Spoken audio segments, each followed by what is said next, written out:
Lalu, Perkenalkan, perkenalkan saya Ardina Givenin Ramadan dengan akhir anim 21. Di sini saya akan menjelaskan tentang pengertian perkembangan bahasa awal pada anak.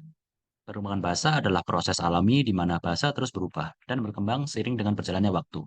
Bahasa merupakan alat komunikasi manusia yang kompleks dan fleksibel dan terus berubah sesuai dengan perubahan dalam budaya, teknologi, lingkungan, dan hubungan sosial.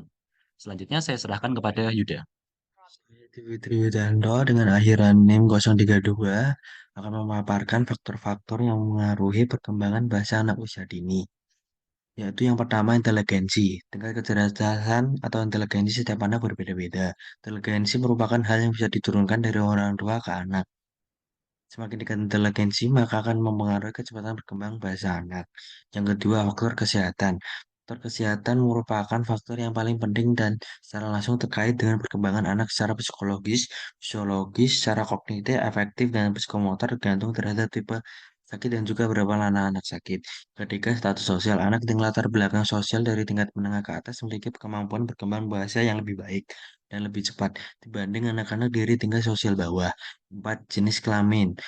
Anak perempuan dikatakan memiliki kemampuan berkembang bahasa yang lebih cepat dibandingkan anak laki-laki. Yang kelima, jumlah saudara atau jumlah keluarga.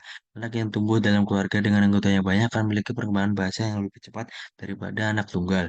Enam, hubungan keluarga pada anak yang tumbuh dalam keluarga yang tidak harmonis, kurang kasih sayang akan menumbuhkan kemampuan bahasa yang kurang. Yang ketujuh, penggunaan dua bahasa. Anak yang dididik orang tuanya dengan dua bahasa memiliki kemampuan perkembangan bahasa yang lebih cepat. Yang menggunakan bahasa yang dipelajari lebih beragam sehingga menambah wawasan anak. Saya melanjutkan akan dipaparkan teman saya Sandi. Baik Yuda, terima kasih atas kesempatannya. Perkenalkan saya Sandi Fredel Parseto dan akhir NIM 031. Selanjutnya saya akan menjelaskan mengenai periode perkembangan bahasa berdasarkan usia. Yang pertama yaitu periode prelingual, yaitu pada usia 0 sampai 1 tahun. Pada usia ini anak memiliki bahasa sendiri seperti mengoceh sebagai alat komunikasi dengan orang lain, contohnya seperti mama, baba, ataupun tata. Yang kedua adalah periode lingual dini, terjadi pada usia 1 sampai 2,5 tahun.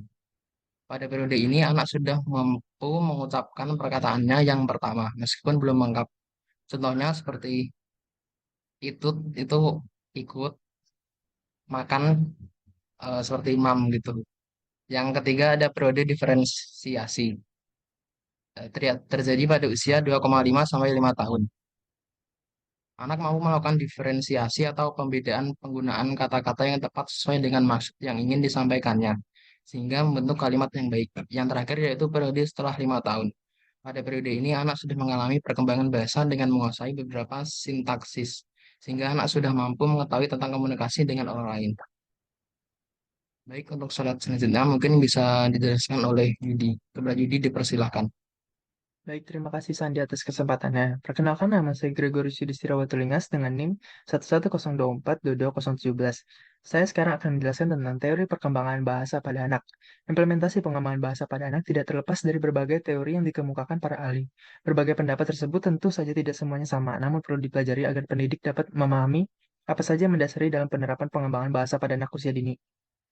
Yang pertama itu ada teori behavioris, mendefinisikan bahwa pembelajaran dipengaruhi oleh perilaku yang dibentuk oleh lingkungan eksternalnya. Artinya, pengetahuan merupakan hasil dari interaksi dengan lingkungannya melalui pengkondisian stimulus yang menimbulkan respon. Latihan yang diberikan kepada anak harus dalam bentuk pertanyaan dan jawaban yang dikenalkan anak melalui tahapan-tahapan, mulai dari yang sederhana sampai pada yang lebih rumit.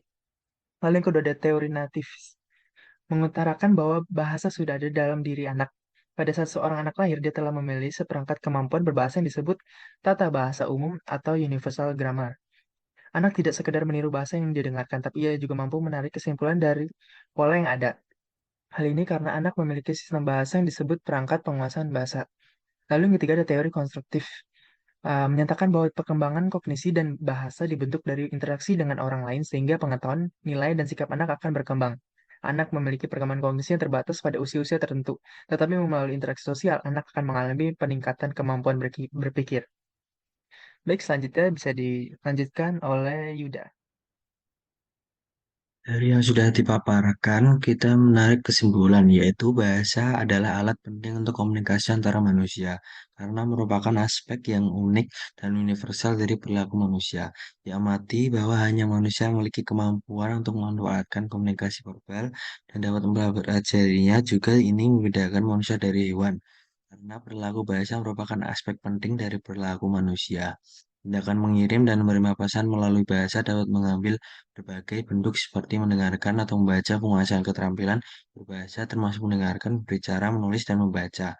Sangat penting bagi anak-anak, namun keterampilan harus dipelajari melalui proses pengembangan dan pendidikan. Sekian dari video kami, terima kasih.